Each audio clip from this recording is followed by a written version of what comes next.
സംസ്ഥാനത്ത് പലയിടത്തും അതിശക്തമായ മഴ. കാസർഗോഡ്, കണ്ണൂർ, മലപ്പുറം ജില്ലകളിൽ റെഡ് അലർട്ടാണ്.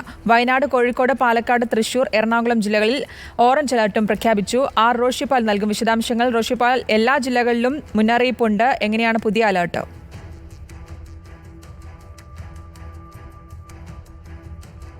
ഇന്നും നാളെയും സംസ്ഥാനത്ത് ശക്തമായി തന്നെ വ്യാപകമായി മഴ തുടരുമെന്നാണ് സംസ്ഥാന കേന്ദ്ര കാലാവസ്ഥാ നിരീക്ഷണ വിഭാഗങ്ങൾ അറിയിക്കുന്നത്.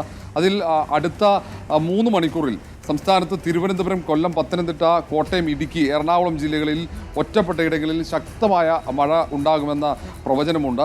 മാത്രവുമല്ല, മണിക്കൂറിൽ 50 കിലോമീറ്റർ വേഗതയിൽ കാറ്റടിക്കാനുള്ള സാധ്യതയും പറയുന്നു.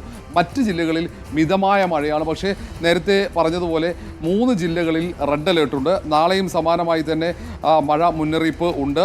ഇന്ന് മലപ്പുറം, കണ്ണൂർ, കാസർഗോഡ് ജില്ലകളിൽ റെഡ് അലേർട്ടും എറണാകുളം, ഇടുക്കി, തൃശൂർ, പാലക്കാട്, കോഴിക്കോട്, വയനാട് ജില്ലകളിൽ ഓറഞ്ച് അലേർട്ടുമാണ്. മറ്റ് ജില്ലകളിൽ യെല്ലോ അലേർട്ടാണ്. പക്ഷേ ഇപ്പോൾ യെല്ലോ അലേർട്ടുള്ള തിരുവനന്തപുരം, കൊല്ലം, പത്തനംതിട്ട, കോട്ടയം ജില്ലകളിൽ ശക്തമായ മഴയുണ്ടാകും, ഒറ്റപ്പെട്ട മഴയുണ്ടാകുമെന്ന് കാലാവസ്ഥാ നിരീക്ഷണ വിഭാഗം പറയുന്നു. നാളെയും സമാനമായി തന്നെ നാളെ ഓറഞ്ച് അലേർട്ടുണ്ട്. ഓറഞ്ച് അലേർട്ട് മലപ്പുറം, കോഴിക്കോട്, വയനാട്, കണ്ണൂർ, കാസർഗോഡ് ജില്ലകളിലാണ്. മറ്റ് തിരുവനന്തപുരം, കൊല്ലം ജില്ലകളൊഴികെ മറ്റ് ജില്ലകളിൽ യെല്ലോ അലേർട്ടും നൽകിയിട്ടുണ്ട്. ഏതായാലും മഴ വരുന്ന ദിവസങ്ങളിലും സംസ്ഥാനത്ത് വ്യാപകമായി തുടരും എന്ന് തന്നെയാണ് കേന്ദ്ര കാലാവസ്ഥാ നിരീക്ഷണ വിഭാഗം പ്രവചിക്കുന്നത്. അതിശക്തമായ മഴ സംസ്ഥാനത്ത് പലയിടത്തും തുടരുമെന്ന് തന്നെയാണ് കാലാവസ്ഥാ നിരീക്ഷണ കേന്ദ്രത്തിന്റെ മുന്നറിയിപ്പ്. റോഷിപാലാണ് വിശദാംശങ്ങൾ നൽകിയത്.